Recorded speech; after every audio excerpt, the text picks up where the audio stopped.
Been sleeping for too long. Wake up. Wake up. Wake up! Wake up!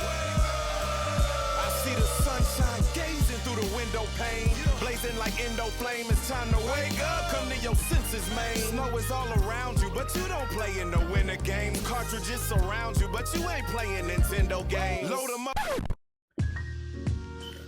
Welcome back to the Woke Podcast. I am your host, Brandon Jones, and on today's episode, we have a conversation between myself and Mr. Rodney Kellum. Mr. Kellum is a recovering workaholic, and he is an entrepreneur, and he's the founder of Fatherpreneurship.com, and he's the founder of SpeakLife.com. And we get into the whole journey of how he got to this point and how he decided to stop putting a 9-to-5 in front of the work that he does every day and all day as a father and as a husband, and understanding how important family is to him and how he has crafted that and shifted and made a business out of it and made a living being a full-time father and helping others understand and cultivate their goals and their purposes in life to do the same. So this is an interview between me and Mr. Rodney Kellum. Check it out. And be sure to check out the end of the interview because I have a new segment. The segment is called Take Two. And I'm going to do this after every interview that I do, is I'm going to pull two things that stood out to me within the interview. So be sure to listen to the complete podcast for my Take Two. And then if you have Take Two, be sure to share with me what those are. So listen closely, get a notepad, open up your favorite app to take notes. Mine's Evernote. Whatever you use to, collect your thoughts and get that constructive information, be sure to do that because Mr. Rodney Kellum drops some good gems in this interview. So be sure to check it out, and I will holler at you on the other side of the interview. Peace.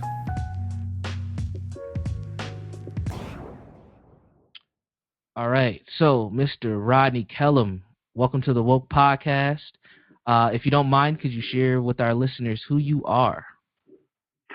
All right. Yeah, I'm Rodney Kellum, known as the Fatherpreneur, creator of Speak Life Inspirational Speaking. I'm a lover and a child of God. I'm a minister. I'm a husband. I'm a father. I'm many things. I'm everything I need to be when I need to be it. Awesome. And where are you from? Where are you from originally? I am from California. I grew up between Pasadena, California, to the age of 11, and in Sacramento, California, until all the way through high school. Okay. All right. Sacktown. All right. Cool. Yeah. And you're no longer in California, right? You are on... I left in 1999. Yeah, I live in the Atlanta area. All right, you're in ATL. All right, cool. Awesome. Yeah. Awesome. So I discovered you through Dr. Vibe's show probably almost a year ago, maybe? It doesn't seem like it's been that long, but I heard you on Dr. Vibe's show. He has a weekly talk with several different black males talking about black male issues, and you were one of the speakers, and you and like two other gentlemen I connected with right away, and I said, let me just keep listening to this show. And I thought that some of the journey that you shared just in your brief commentary on his program was very empowering, and I think something that a lot of black males face and go through and don't really understand how to process through that and make it through. I know you talked about several different things, homelessness, weight loss, being a father, just your own growth as a man. Can you tell us a little bit about all that journey that you went through? Yeah, wow, you really summed it up pretty good. It has been quite the journey, coming through it. I've been a father for over 8 years now. It's been one of the most rewarding, challenging, growing experiences that I've ever had in my life. After the birth of my son, I started experiencing unemployment, layoffs, let goes, firings multiple times. And, we've been through a home fire. We went from homeless to homeowners in under 90 days. We've been through so many things I'll just keep it for my son's lifetime, so many things in 8 years that a lot of people may never experience in their lifetime. And going through these things really just empowers me. It shows me the power of God's grace, having literally experienced it when we went through the house fire. from a lightning strike, and we felt the lightning go through every circuit in the house in a circle around us. So it's like for the first time I felt that what they call the hedge of protection around me, because you physically felt the lightning coming into the home. It's been an amazing journey where I used to be so afraid of failure. My greatest fears were losing a job, not being able to provide for my family. Yet here I am 8 years later, still, living in a nice home, providing for my family, or being provided for, however you want to put it. Now we went from one, we have 3 children now, married to the same woman for 10 years, together for 16. It's really shown me what's possible, and that, God really didn't give us the spirit of fear. Fear is just, it's really a lie. It's okay to have concerns and watch out for dangers, but a lot of those fears we have, those fears of not being manly enough, not being enough, being able to provide enough, a lot of that stuff is it's falsehood that we've embraced that aren't really the truth, if that makes sense. Mm-hmm. And so throughout my journey, when I had a real low point after the death of my aunt, one of my aunts. It was actually the same time as my aunt passed away and an uncle passed away in the same week. Mm-hmm. Funerals within a couple of days of each other. I didn't have the money to go to any funeral. I didn't have the money to buy a plane ticket. I didn't have the money for anything at that point. I was working and everything, and all of a sudden something's highlighted that I wasn't able to help, be a blessing, to comfort anybody because I didn't have the resources and the means. Mm-hmm. And something clicked in me, already having gone through layoffs and let-goes, that something's got to change, because my ability to be a help, a blessing to somebody else is so tied into somebody else giving me a job, paying me a wage. Mm-hmm. And I was in the Hartsfield-Jackson Airport after I had reached out to a family friend. They got me a standby ticket. I don't know if anybody knows what a standby ticket is, but if someone who pays for their ticket wants to ride, they have first choice over you. So I had to fly to Las Vegas, Nevada, where my family lives, and I was in the airport in nicely dressed, prepared to go to the funeral the next day. Long story short, I was bumped after bumped for about a day and a half. Ended up missing my aunt's funeral, and as I went to sleep, laying down on the bench in the Hartsfield-Jackson Airport, one of the busiest airports in the world, I believe it is the busiest airport in the world, I'm laying there realizing that I was so limited. And I made my decision to begin a journey of entrepreneurship and what I began to call fatherpreneurship. Right then and there, not having any money to start a business, not having any money to, feed myself properly to get to Las Vegas. And I made a decision on that bench. It was really a do or die moment. It's like, either I can accept the way things are and say, well, that's it. I'm doing my best. I'm trying my best. Or I can do something completely different. And that's when my entrepreneurship journey began, my fatherpreneurship journey began, because I discovered 2 things in that moment. I discovered my who, which is my family, mm-hmm. and my why, which is being able to be a blessing to anybody, whenever and wherever God calls me to be. And so in that moment of decision, which is one of the most powerful decisions I've ever made in my life, it really just turned me into a new person. It allowed me to become who I really am supposed to be. And we can, talk about the other branches of fatherpreneurship, speak life as you choose. But that moment on that bench in Hartsfield-Jackson Airport was probably the most pivotal moment in my life as a man. Wow. Do you remember how old you were when that happened? Oh, wow. Okay, yeah. My son was about 5 years ago. Okay, wait. So this wasn't that long ago. Probably 4. Yeah, probably like 4 years ago. Everything starts to blur together after a while. Sure. But it's like either 4 or 5 years ago. Okay, so this wasn't that long ago. Wow. Oh, yeah. You've been able to right the ship and kind of transform since then. Listening to your story and be piecing together things that I've heard in the past, it really highlights something that I talk a lot when I work with young men. It highlights kind of what I call like the 4 core things that men must go through as we transition to manhood. And I don't, it's not really a rites of passage type of thing, but it kind of fits that. I think most men, especially black males, we all go through a period where we need to learn how to forgive, We need to learn how to deal with grief. We need to process our trauma from the past. And then we need to solidify or craft kind of a vision for the future. And that day, the day and a half, really, at the airport, I think you went through all that. I think you had a cycle. I mean, you've probably been going through it your whole life, but it was like that moment just kind of just crashed as you're on the bench in the middle of the airport. And then you had to make a grown-up decision to say, I can't be dependent on anyone. I got to move forward for the sake of myself and for my family. And that's huge, like especially that grief part, because not only did you lose 2 family members, but you lost a part of yourself sitting on that bench when you realized that you were helpless and limited. Yeah. Yeah. I left a lot on that bench. Yeah, absolutely. And as men, I think we go through that so often, where we deal with so much chronic loss is really what grief is.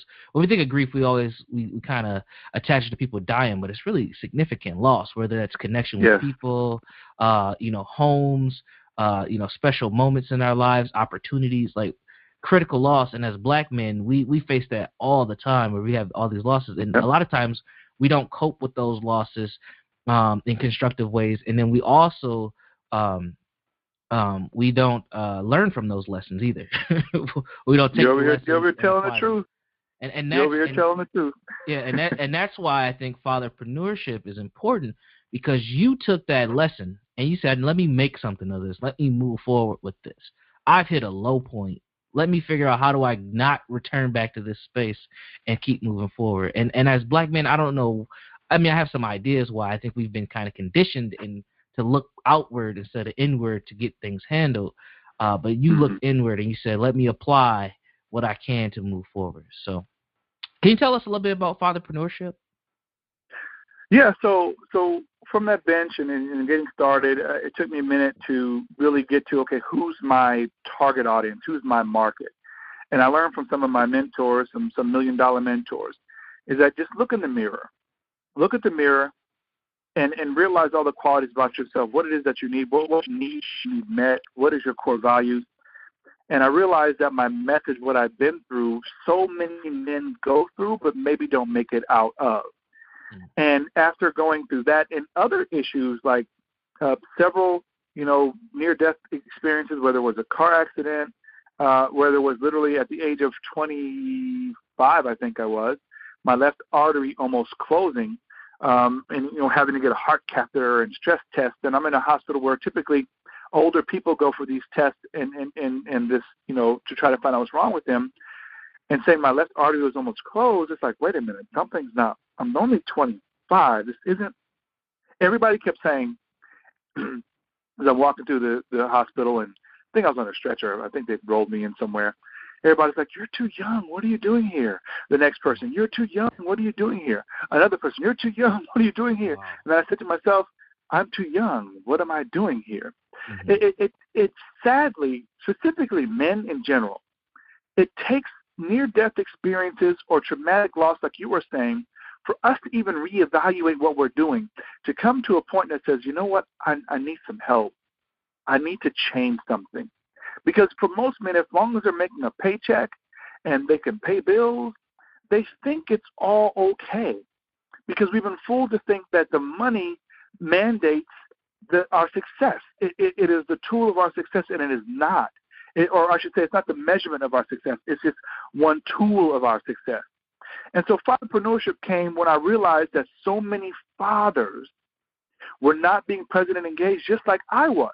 Because I used to be a workaholic where I would work 2 jobs, 3 jobs. I would leave in the morning when the sun hasn't come up yet. I'd come home when the sun had gone down. So I would essentially leave when my son was asleep, come home when my son was asleep, and I miss entire chunks of his life. I have to ask my wife or whoever's watching him, what did he do today? Oh, he turned over today? Oh, he said what today? And in that moment when fatherpreneurship was born, I was like, I'm not the only one. Not only can I save lives, but I can strengthen families. I have to use what I've been through to be a blessing to somebody else. Somebody needs to hear this story. Even if I haven't successfully made it through everything I need to make it through yet and have that so-called, success, what I'm going to say is going to change somebody's life, save somebody's life, help a father be more present and engaged in their children's life, and therefore affect the next coming generation. I'm a man of faith. I believe in God. I'm a disciple of Jesus. So I believe in the Lord's Prayer where it says, on earth as it is in heaven. Most people sort of skip over that part. But I believe in making earth more like heaven before I leave this place. And so a lot of this stuff is faith-based conviction. It's going through experiences, realizing I survived it by the grace of God.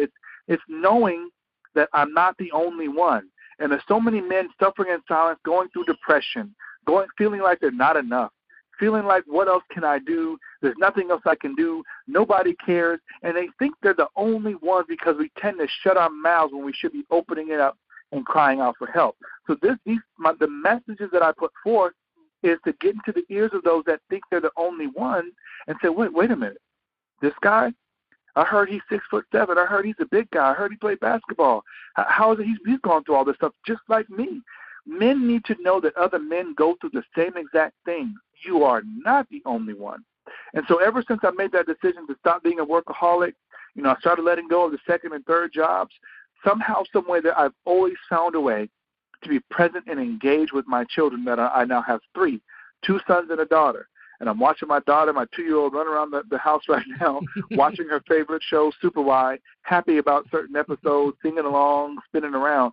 And there's no job on earth that is worth me leaving for an entire day, chunks of their life, and giving my time to them instead of spending it where it's most valuable, and that's right here. And I'll finish with this. I have a saying. Stop giving your time to places that don't give it back, meaning you can spend a lifetime at a job, and when it's time to retire, you may get a nice little party, a watch, and a goodbye. But when you die, and all your children remember was you were a hard worker, then you spent your time the wrong way. Time is the most valuable commodity on earth because once you give it away, you will never get it back, period. Wow. Absolutely. Absolutely. Let's see. As I'm listening to you, another thing kind of comes up for me, the importance of men working with other people to get their goals accomplished. Can you talk a little bit about that? Like I don't know if you want to tell us specifically who you worked with or who kind of helped you as you crafted that vision, but you did connect with other people to move forward. Can you talk a little bit about that process? Yeah, so on that bench, there was a friend of the ministry that I'd seen, make some entrepreneurial changes, and he ended up leaving his 9-to-5 job. For a minute, we actually worked at the same mall in the Atlanta area, and I knew him, and I saw him walk away from his job like I wanted to. I was like, I only dreamt about it. But then I saw somebody actually do it, and I said, well, I'm going to do whatever he's doing. And because I connected with him, I was able to get around a lot of other very successful people that learned some tools about using things on, some online tools to automate things and reach out to people and get their message out there or sell their product. And I decided, you know what, I'm going to spend my time learning from these people. And my time learning from those people showed me, one, I wasn't the only one because they would all share their story with me, and all the people around us. I learned some very powerful lessons in making a decision and realizing I had already made my decision, and it set me on a course that I couldn't turn back off of anymore. And it's vitally important. I'll even backtrack even more. I grew up going to 12-step meetings with my mom because she was a recovering addict growing up. It was during the height of the crack epidemic in California. We were right in the heart of it. Caught my mother. My mother got caught up in it, but she got clean when I was about 7. Mm-hmm. So I would spend my time around people telling their story and the decision it took to stop using. And then I got around, $1 million mentors who went from broke to million dollar earners, and it was the same exact thing. They were tired. They reached some place of rock bottom, and they said, enough of it. I'm going to decide to make things different. And so from addiction to brokenness to unemployment, the same method works. It was like things all clicked when I got around these people. Like, oh, yeah, I learned that back in the 12-step meeting. Oh, yeah, making a decision is the most powerful thing you can do because you can say things, you can recite a script, You can pledge allegiance to whatever, but until you make a powerful, not like a I'll try decision.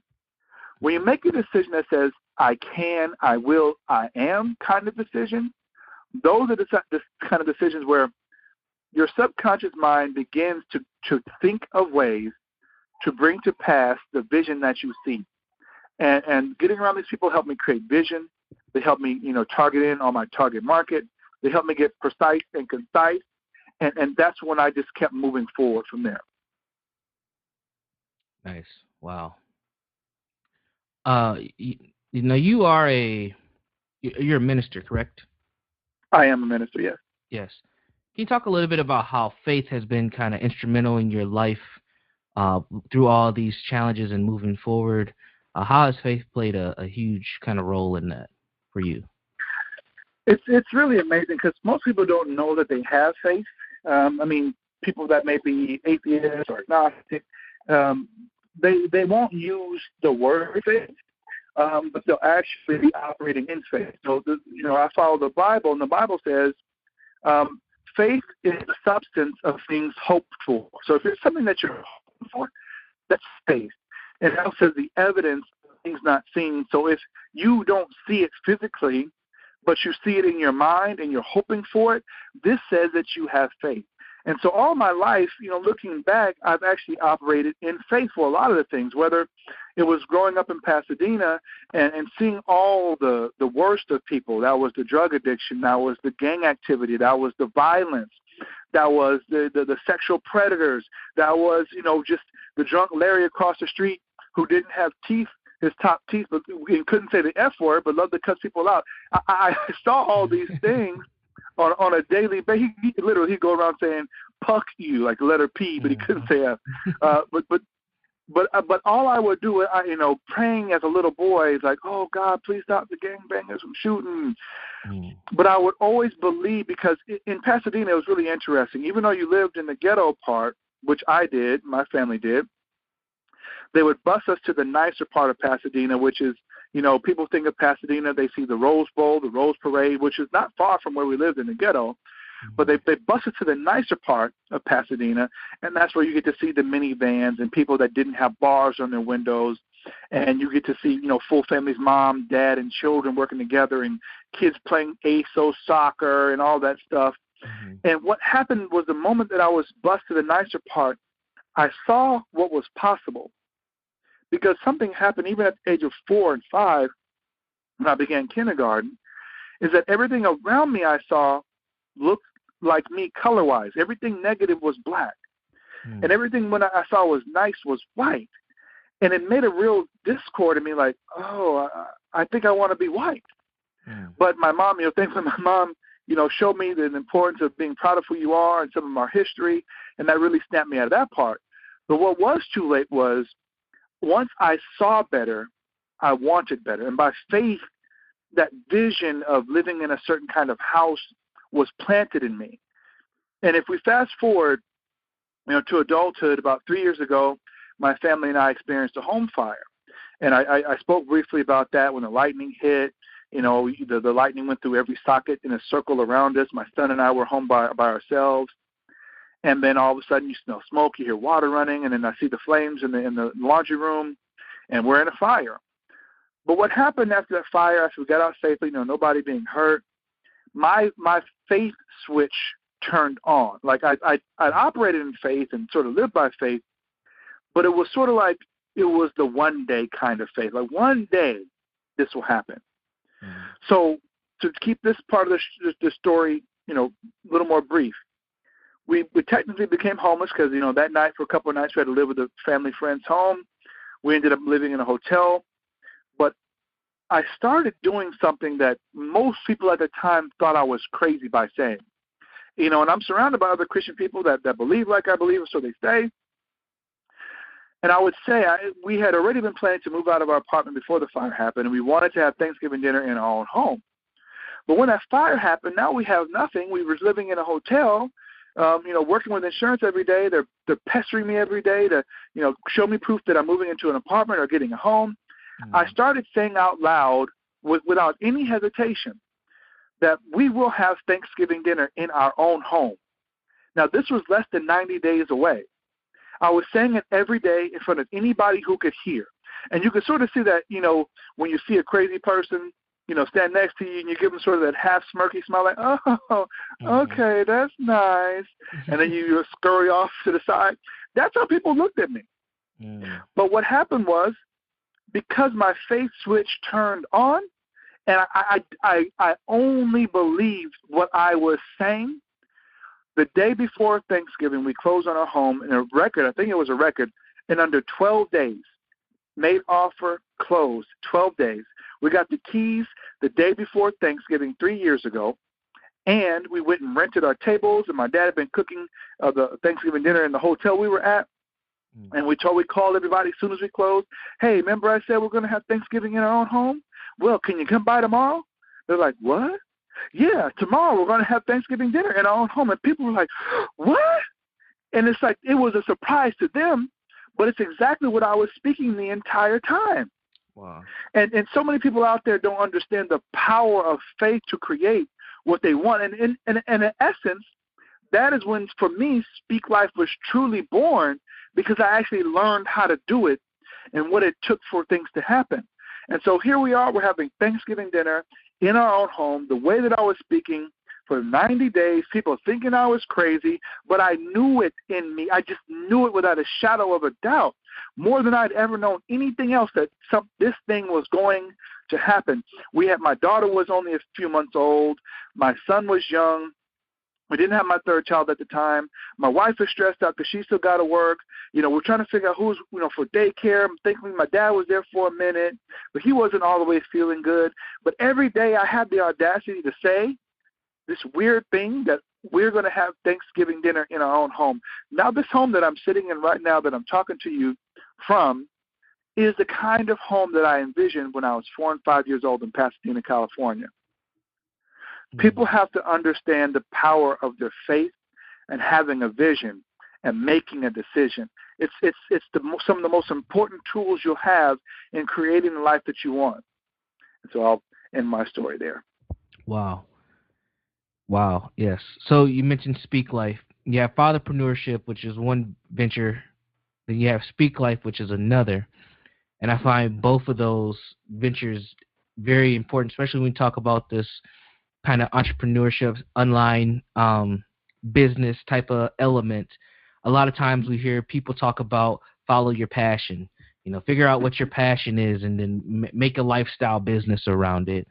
And as I've kind of gotten to this space myself, I've given a little bit of pushback and say, well, passion, I'm passionate about a lot of things. Like one of the things I'm passionate about is Chipotle, and I'm not about to make a business around Chipotle, right? I love Chipotle, man. But I can't, so I always say, let's be careful with our passions. Our passions are really just fuel. You should build a business around your purpose and whatever purposes you have. And I keep pushing that message of what's your purpose. And you literally have created 2 ventures based on purpose. And it's like you're building on both of them. So you got Fatherpreneurship, you got Speak Life. Can you tell us a little bit about what Speak Life is? So Speak Life really was birthed out of Fatherpreneurship and really getting even more close to, like you said, purpose. Is like you're in my brain right now. Is that, as I was marketing to fathers, I was really trying out different things, how to convey my message, different offers to say, hey, this will help you guys. And then really realizing that some people just wouldn't grab on to partner with me. And I realized that the message that I was saying, because I would do a lot of affiliate things, wasn't my message. And then I had to realize, okay, I say, God, there's one thing I've been able to do all my life that I do naturally without trying, and that's speaking in a way that really inspires people, where I'll be talking just from the heart, and I'll look at people's eyes, and they have tears in their eyes. I'm like, well, why are they crying? And I look back to even times when I was like 5 and 6 and 7 years old, and my parents and grandparents looking at me like, where'd that come from? Why did you say that? And then I had to really dig into it and say, okay, God, what's my purpose? And then I look past the video that plays in my life of what my life has been, and I've always had an ability to speak and inspire people. And so Speak Life was born that, that day that I started declaring that we would have, our own home. having Thanksgiving dinner in our own home. But it's like, okay, these fathers aren't really, not enough at least, are partnering with this message in the offer that I had. So I said, you know what? I'm just going to live out my purpose and make it my business. And so Speak Life Inspirational Speaking was born, where I just said, you know what? I've sort of been running from this part of who I am pretty much all my life. And I've been, my church had a class, an entrepreneurs class, on how to really focus on the right business and, focus on your niche and all these things. And it just became really clear, like, this was what God gave me. I can't escape it. I might as well just go ahead and do it. And since that's happened, I've had so much less pushback. More doors have begun to open, and people receive the message without any pushbacks. Like, yeah, I'll share that. Yeah, how can I help you? That stuff happens when you plug into your purpose. And just like you were saying, we have so many passions. Like growing up, basketball was my passion. But, hey, I'm not playing basketball anymore. I'm 35, so that whole professional basketball thing probably won't happen unless, one day I'm at a Hawks game and some people get injured, like, hey, anybody tall in the audience, come on down. Those are just weird things that go through my mind. But when it comes to Speak Life, and why I call it inspirational speaking, is that I've listened to many motivational speakers. I continue to do so. But what I realized is that motivation can be fleeting, meaning, I give the example. You have a child, and you hear the child throw up in the other room. Pop up out of bed, you go clean them up. If they've messed up their bed, you clean up their bed or the crib, and you wipe them up, and you put them back to bed. That's a motivation. You did it. You took care of the problem. What an inspiration is you finding it on the inside of you to ensure, if it's possible, to ensure that your child never throws up again. And I hope that makes sense. It's just, okay, your child has a cold, you get the medicine and fix the cold. That's a motivation. If your child routinely gets sick, you want to find the root cause of what's making them sick and ensure that they never get exposed to it again. That's inspiration. Inspiration doesn't die out. It keeps on going. So inspirational speaking is I talk about those things specifically geared towards men and fathers that inspire us. It's family. I also have called the 3 F's, faith, family, and funds. I focus on those things that are just core and essential to men, that when they leave my presence, when they've heard me speak, they're like, yeah, I got it now. I got it now. I vow to do this. I decide to do this. And when they leave, it's those things that they've heard, the way that they feel, that won't let them quit. So that's Speak Life, Inspirational Speaking, which is birthed out of my Fatherpreneurship movement. I have 2 different sites for it. So my goal is still the same. I've married my purpose to it, and I'm going forward in it. Awesome. Let's see. I'm going through my questions. Looks like you answered a lot of them thus far. You've shared a lot with us today on things that you've overcome, kind of where you're headed. What would you say the most difficult thing or the most challenging thing that you overcome has been? Wow. Really just escaping workaholism.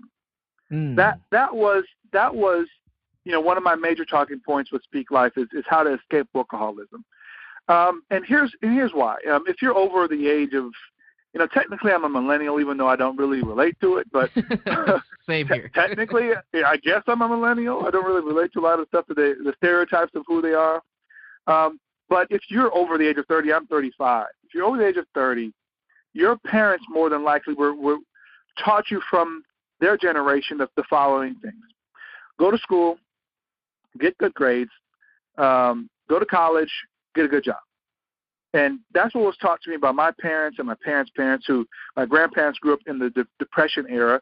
So their thought process is even more entrenched in go to school, get good grades, learn reading, writing, and arithmetic, and just work at the same place for the rest of your life. And so what my examples of for manhood were my dad and my grandfather that worked hard. My grandfather worked for the Postal Service. He drove trucks for them for years until they forced him into retirement. My dad worked in the restaurant industry for decades until his health didn't let him do it anymore. And so when it became time for me to become a man and, take on my wife and raise a family, when there was a need to be met, my idea of what to do was to work hard. And so I did that. I worked jobs that didn't pay enough, and I worked up extra hours. I picked up other jobs because that's what I knew how to do. We're taught as men, that's what you do. You work. You go to a job. You give your life to a job because that's what's most important, is providing for the family in that way. And when I realized that wasn't working for me, it took getting laid off and let go and fired multiple times. It took near-death experiences like I talked about previously. And it took getting to the multiple rock-bottom experiences. And then one day something happened. I was at a job that I considered my dream job of when I became a video editor. And one night after, giving plenty of extra hours, working weekends, it was a typically very non-typical, very cold night in the Atlanta area. And on Monday nights, I used to play pickup basketball when the gym was open for that. And I left the gym one night, probably somewhere around 9 p.m. There was a babysitter at the house watching my son, who was just months old at the time. He wasn't even 1 year old yet. And I got voicemails. I checked my voicemail, like, Rodney, we need you to come in. It's an emergency. This is work calling.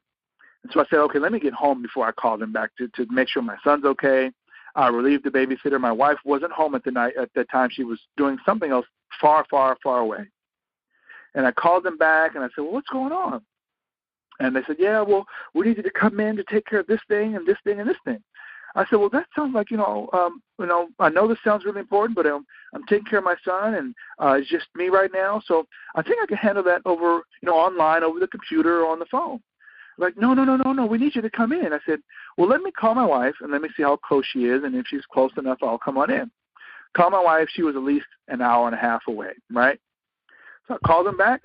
Same thing. Hey, I can't come in. My wife is about an hour and a half away. I have my son. It's 30 degrees outside, very cold. I think it was like 30 or 20 degrees. But what you're saying, it sounds like I can handle that issue over the phone or on the computer. And all the time I was talking to my main boss, the owner of the company was listening in silently. And so he busted, hey, Rodney, this is so-and-so. Hey, it says the same exact thing. We really need you to come in, help us figure this thing out. I said, hey, yeah, so Mr. So-and-so, I just can't do it. My son's with me. It's cold. I can't take him outside. But I can handle what you want over the phone. I kept on saying it, and over the computer. And this statement came out of his mouth that forever changed how I look at working for somebody else. I mean, for the rest of my life in eternity. He said the following statement. He said, well, doesn't he have a stroller he could sleep in? And it's as if like the Incredible Hulk started welling up in me, and I wanted to say every curse word in every language known to man at that moment. But the professional side of me helped me rein in the Hulk for a moment. But I did say something that I knew was going to get me fired.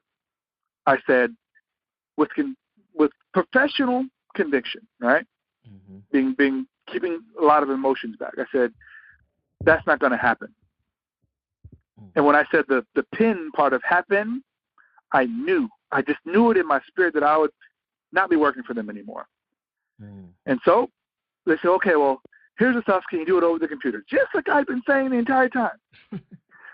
Did all the stuff they asked for, what was possible over the phone, on the computer, sent them the information. The next day I go into work. There's a window to the office of the owner of the company. He and my boss are talking. I'm like, I think they're talking about me. And they see me pull in. The moment I step foot into the building, like 2-3 steps in, my boss pops out of the office. Hey, Rodney, could you meet us in conference room so-and-so? I'm like, yeah. In my mind, I'm like, yeah, I can. Sure, I'll meet you over there. We go over there, and they have the pink slip and the HR lady saying, we've decided not to work with you anymore. And I said, well, you know what? Anytime I'm asked to decide between my child and my job, I will always choose my child.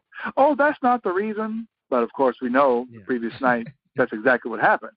Right. And so from going through all my life thinking that this job was my dream job, thinking that working at these places were the only way to provide for my family, it all changed with a statement. that's not going to happen. And a shift took place in me that showed me that, one, it's possible to do it, two, that I could do it, and that was choose my family over work. And even though it cost me financially, it paid me so much more in knowing what's possible. We made it through that very trying time financially in my life. Now I'm a more present and engaged father. I don't work 2 and 3 jobs anymore. Jobs that pay well are attracted to me now. I tend to find them. They find me. And I'm always able to take my son to whatever sport he's playing, whether he was doing t-ball, little kids basketball, whether he's swimming, which he still does. I'm able to do all these things or be there for him, some of the most important parts of his life. Every birthday, I'm there. When my children begin walking and talking, I'm there. I'm no longer missing out and asking somebody else, what did my child do today? Because obviously my job is more important than their life. And in that moment, it shifted and changed, and it will never go back. Now, I'm not saying there's not going to be times in my life or your life, if you're willing to make that decision, where you may miss out on some time because you just have to earn a living. That's just a fact of life. Until you become so wealthy where your money earns money, you're going to have to trade some time for pay. That's just going to happen. But you don't have to do the kind of jobs and work for the kind of people that don't value you as much as your family does. You don't have to do it. And all these low-paying jobs, I think a major part of why they exist is that people's standards are so low. You know, you have all the debates about raising the minimum wage and all that stuff. I really think that's the wrong conversation. What's happened is a true devaluing of people's time, because the wealthiest people and the wealthiest companies have the money, but they realize that people will work for less if that's all they offer. And people feel and put our situations where, like, well, I got to work for something. I'm supposed to work hard, but my decision at that moment showed me, for me, that I didn't have to do it that way anymore. And so you asked what was the hardest thing? That moment, overcoming workaholism, that moment was it, I believe, for me. So far in my life, that was it. Wow. As far as my family goes, yeah. That's definitely one of them. That's the most manhood-wise change moments in my lifetime. Yeah. Wow. I think one of the biggest lessons in that is being assertive and not just taking a stand, but being assertive. And you were assertive several times in that. Wow. So my final question for you today is, what type of legacy do you want to leave? Yeah. So that's something that's also in my heart so strong. Once I escaped workaholism and really started going on the path of fatherpreneurship, is that I worked at several jobs, where I saw things that really just set me wrong. Just like that moment where the owner of the company asked me, is there a stroller my son can sleep in? There were some other moments in my life where I witnessed things happening to other people that gave me that same feeling and kept pushing me away from believing in working for one company, which at that point in my life wasn't even realistic. I worked for like 3 or 4 companies and since I lived in Atlanta since 2005, showing me that it's really not all that possible to work for one company for 30 years anymore, unless you're in certain fields like maybe medicine or education, and have success or the income that you really, really need. So 2 other instances that really showed me what was happening. I used to work for a government broadcasting entity down here in the Atlanta area, and they were going through some budget cuts, some state budget cuts, and they were forcing people into retirement that may have not decided on their own to retire for another 5-10 years. And one guy in particular was an engineer. Let's call him Jay. And every time they were doing retirements, they gave him a little party, and people would get together and say nice things. But Jay, you could see this look on Jay's face of just bitterness. And you can see it on his face and feel it, exuding from him that he didn't want this. He actually had 2 young children. He had to support them. He had life still in him. But here he is forced into retirement. And he had to get up there and sit there and act like he was enjoying this lunch for him. And you could just tell he is, I don't like using the word hate, but it's as close to it as possible, hated being there and had to really grit and bear it. That was one thing. A couple of people were forced into their retirement. Another job, one of my many, many jobs, I worked at a hotel. And one of my first or second day there, my first day there was a guy, like a little security guard. The second day I come in, the security guard's gone. And I see these cards on the table with the man's name on it to the man's family saying, sorry for your loss, our condolences. And in the window, like 2 feet from the card, it said help wanted. And that really hit me. I said, the man was just here like yesterday. It may have been a couple of days. It's been a few years, so it'll get a little fuzzy, the timeline. But he was just here. I just saw this man. And all a job will do is send a card to your family and then post your position to be filled. So it really helped to shift my thought process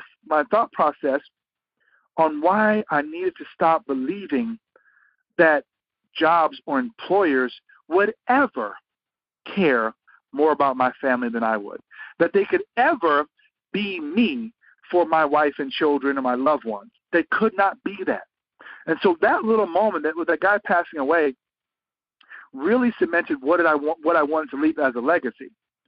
And that was when the day that I leave this earth, I take my last breath and people bid me farewell, I didn't want them, all they had to say was he was a hard worker. He played basketball before I was born. I never seen him play. I wanted them to have memories and experiences that would leave them with a lifetime of conversations and memories about who I was to them and for them. I want the majority of my time being invested in them. People think of like investment portfolios, where their investments are and how much interest they gain.